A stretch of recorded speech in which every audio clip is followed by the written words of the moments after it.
voina chuan guitar lesson thar kan zir lenga voina kan zir tur chu Lalbiakmuana Hmangaihna Rinawm tih hla sakha Perhdan kan en don ni F in kan langa asanga B flat hi tlai ka bara kuzung u hianin hrui pathum hnoi ber tel lo hian ka bar boka chung pahnih hi ka hmet tel lo boka kha B step ni kan apanga kha C niang ti point C kan hmet thei set tuna chuan C hi tian hmetela nal zo chuan heta hian D minor kan hmang boka D minor kan hme dan tur chu 5th fret a hi ni kuzung chalin chung ber tel lo ni baranga chuanin ikuzung lain 6th fret a hian 2nd string kuzung u in 7th fret a 4th string kuzung te in 7th fret a 3rd string kha achung ber tel lovin kan strum thlang kha B minor D minor aniang a intro le a verse chu tiang kan Perhdan ni a intro a hian chord progression pakhat kan nenga chu kan repeat anga F D minor chuan C hi kan repeat ang tinakal don ni F a down down up kan tiang a down down up chuan heta C note le E note hi kan hmetang a chuan F a khan down down up kan ti lenga anuwa E note a vai khat kan tiang hana down down up kan ti anuwa E note le C note le E note kan hmeta anuwa ngai bokin down down up kan ti le a chuan E note a vai khat ti kha kan ti chinang a hana chuan D minor kan lu tanga D minor po ngai bokin kan strum leang down down up A note le C note heta ti hana chuan down down up kan ti leng halang a down down up down down up chuan C a vai khat kan strum a ti khan F a akwal leng bul changin kan ti chalang bul changin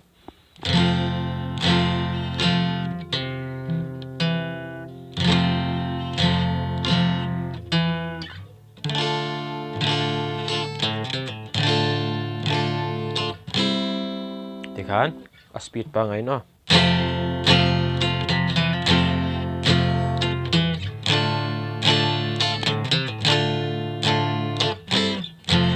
kha kan round leng vai khat angai bokin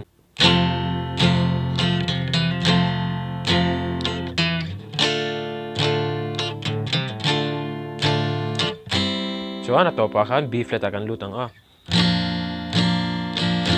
chuan C a kan top kan kharang B flat a khan down down up kan tiang a chuan C a down down up chuan F a kan lutang a verse a kan lutang a intro kha bul chang kan play le chinang a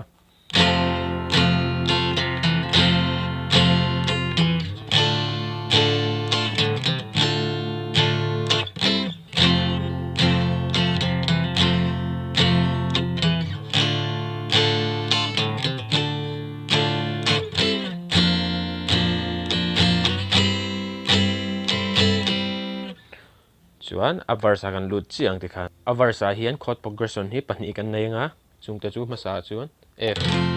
D minor C B flat C F khami kha voi ni kan tiang a chuan pahnih na chuan B flat C F a verse kan lut don a khan F a khan down down up kha voi khat kan tiang a chuan kan tiang vai ni kan bit ni vel kan resang strum dan tur hi down down up ti khano down down up sen mai yang ching mit moi lo enga lại tin na denge Trang rila fange Senau yang mo Hmangaihna hlawkpui Ian kan em lấy cầm chua Bia thua mô chết môi lấy nuôi ri thiên layan nát sam reng chuan tikha na chorus a lut anga a chorus a hianin chord progression pahnih kan nei nga chu chu masazo ka chuan F D minor B flat C F second a chuan F D minor C F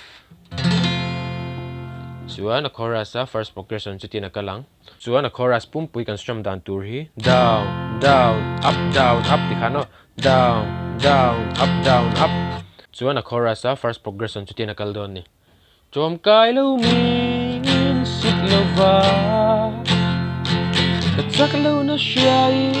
min fui renga ka bo so min ka tan van tir ko in si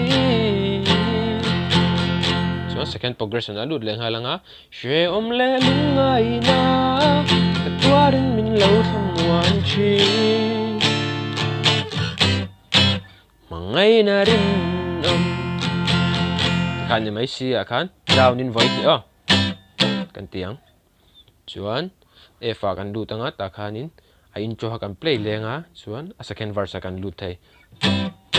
Hmangaihna Rinawm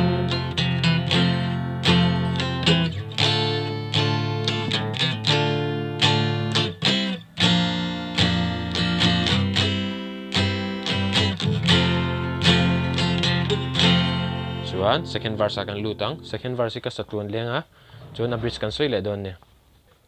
kara lender na kale do thuleng silo do thuleng sam ram man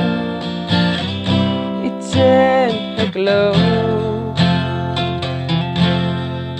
kara lender na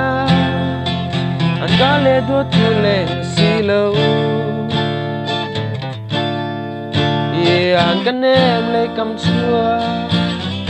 bịa thum môi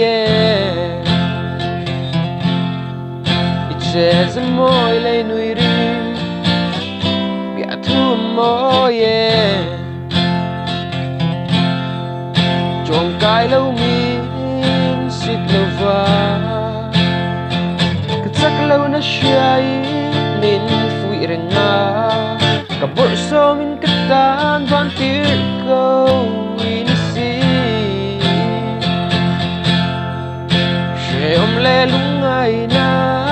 katwarin min lo thamwan chi Hmangaihna Rinawm second verse zo khanin a bridge aron omanga a bridge sa hianin chord progression pakhat kan nei nga chu chu F D minor B flat C F kan strum dan tur kha down up Hmangaihna Rinawm Hmangaihna ros par bun tur nga ka mum satur bong renga dan voin le nak tu atang silo elan beisei na